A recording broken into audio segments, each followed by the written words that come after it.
Dans ce tuto, je vais te montrer comment ajouter des transports à un événement pour pouvoir simplifier l'organisation des soirées avec des navettes ou des transports dans le cas de séjours au ski, de week-end d'intégration ou d'autres événements de ce genre-là.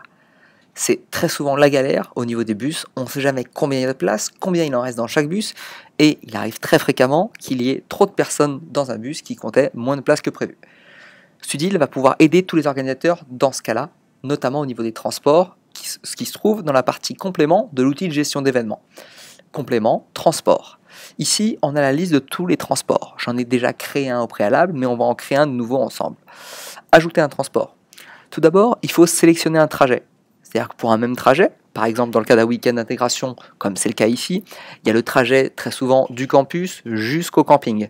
Et bien, j'ai déjà créé un trajet aller, campus, camping. On peut créer autant de trajets qu'on veut ici. Il suffit de donner le nom qu'on veut. Et ensuite, on peut créer autant de bus que l'on veut par trajet. Par exemple, j'ai déjà créé celui pour l'aller, donc je vais créer celui pour le retour. Le bus s'appellerait bus 1 retour. Vous mettez le nom que vous voulez si vous voulez donner un nom particulier à votre transport. Et ici, vous pouvez ajouter le prix. Dans ce cas-là d'événement, je suppose que le prix du transport est déjà compris dans le prix de l'événement, donc je le mets gratuitement. Mais dans le cas d'une soirée où la navette serait à 2, 3, 5 euros de plus, vous pouvez saisir le prix ici, qui sera rajouté en plus du prix du billet lors de l'achat du billet par le participant.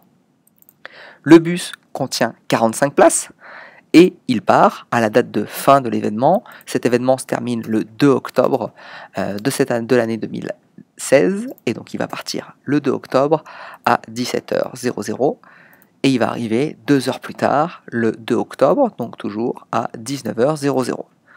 Ici, possible de rajouter un commentaire pour que les participants puissent avoir des précisions sur ce bus-là.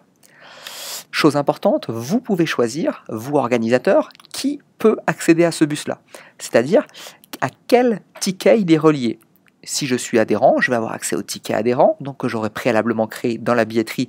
Il y a un tuto qui vous explique comment créer un ticket. Ici, les adhérents et les non-adhérents pourront prendre leur place dans ce bus 1. C'est ce que je souhaite dans ce cas-là, mais si je souhaitais que ce bus soit réservé aux adhérents, je pourrais tout à fait décocher celui-là, et uniquement les adhérents auraient accès à ce bus-là. Ici, je clique sur enregistrer, et ce bus 1 retour, vient d'être créé sur le trajet retour, aux dates indiquées, et il y a toujours 45 places disponibles sur les 45 vu qu'il vient d'être créé ici. Et il est bien relié aux tickets adhérents et tickets non adhérents. À savoir que vous pouvez exporter la liste des passagers si vous voulez la voir au format papier pour vérifier les personnes qui rentrent dans le transport, dans le bus en question, le jour de l'événement. Voilà, tu sais tout sur la gestion des transports sur Studil. À très bientôt.